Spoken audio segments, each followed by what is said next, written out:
اربعۃ من اخلاق الانبیاء کہ چار چیزیں انبیاء کے اخلاق میں سے. اگر ہم چاہتے ہیں کہ ہمارا اخلاق انبیاء کے اخلاق سے ملے تو ہمیں ان چار چیزوں کو اپنے اخلاق میں شامل کرنا پڑے گا. پہلی چیز امام ارشاد فرماتے ہیں البر. انبیاء کے اخلاق میں یہ تھا کہ ہمیشہ وہ نیکی کیا کرتے تھے.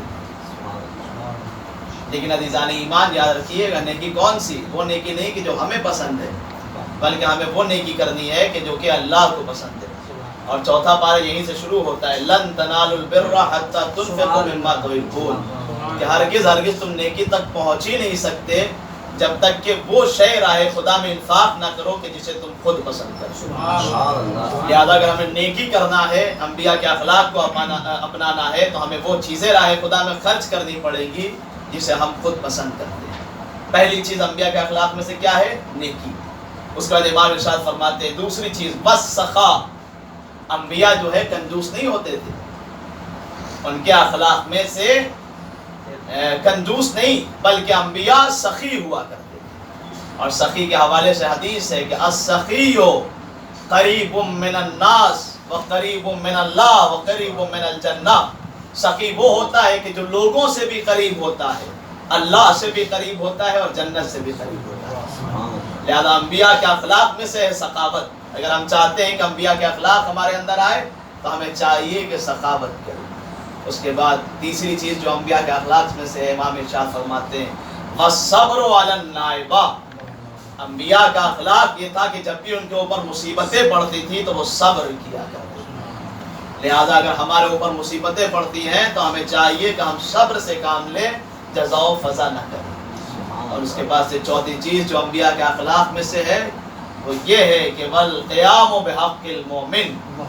مومن کی حاجت روائی کو پورا کرنا، مومن کے حق کے لیے قیام کرنا. مومن کی کوئی ضرورت ہے تو اسے پورا کرنا. امام اعتکاف کی حالت میں ہے، سائل آیا، امام علیہ السلام مسجد سے باہر نکل گئے. صحابی نے کہا مولا آپ حالت اعتکاف میں ہیں، آپ کہاں جا رہے ہیں؟ کیا آپ نہیں جانتے کہ اعتکاف میں مسجد سے باہر نہیں جایا جاتا ہے بغیر کسی ضرورت کے؟ امام نے کہا کیا تم نے میرے جد رسول خدا کی حدیث نہیں سنی ہے کہ جس نے کسی بھی مرد مومن کی مدد کی وہ اعتکاف کرنے سے افضل ہے. صلوات علی محمد و آل محمد. بس عزیزان ایمان میں نے گفتگو کو تمام کر دیا. لہذا انبیاء کے اخلاق میں سے ہے مصیبتوں کے اوپر صبر کرنا. اگر ہم واقعی اہل بیت اطہار محمد والے محمد کے ماننے والے ہیں تو ہمارے لیے فرض بنتا ہے کہ ہم بھی مصیبتوں کے اوپر صبر کریں.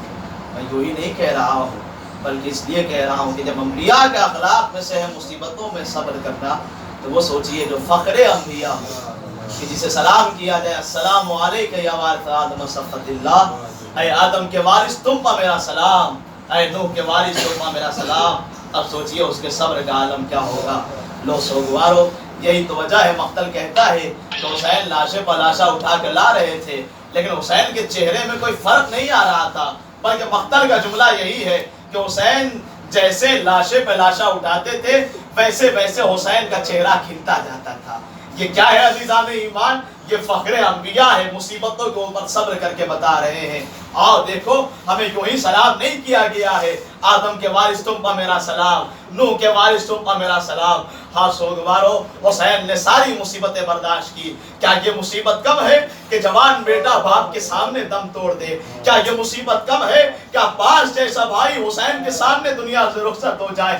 ہاں سوگوارو حسین ساری مصیبتیں برداشت کر رہے ہیں لیکن اللہ اکبر اب حسین کے ہاتھوں پر ایک ایسی مصیبت ہے کہ جو بڑی ہی بھاری ہے. حسین چاہتے ہیں کہ خیام حسینی میں جائیں، خیمے کے اندر جائیں، لیکن یہ مصیبت اتنی سخت ہے کہ حسین 7 مرتبہ آگے بڑھتے ہیں، 7 مرتبہ پیچھے ہٹتے ہیں. زبان کے اوپر کلمہ استرجاع ہے انا للہ و انا الیہ راجعون. اے مولا آپ کیا سوچ رہے ہیں؟ عجب نہیں حسین سوچ رہے ہو ماں سے وعدہ کیا تھا پانی پلانے کا، ماں کو کیا جواب دیں گے؟ لو سوگوارو حسین در خیمہ پہ آئے، آواز دی رباب آؤ اپنی امانت کو لے جاؤ. لو سوگوارو رباب سے پہلے سکینہ آ گئی. اے بابا آپ اصغر کو پانی پلا لائے، میں پیاسی رہ گئی. حسین نے ابا کے دامن کو ہٹایا. اب سکینہ نے کیا دیکھا؟ اصغر تیرے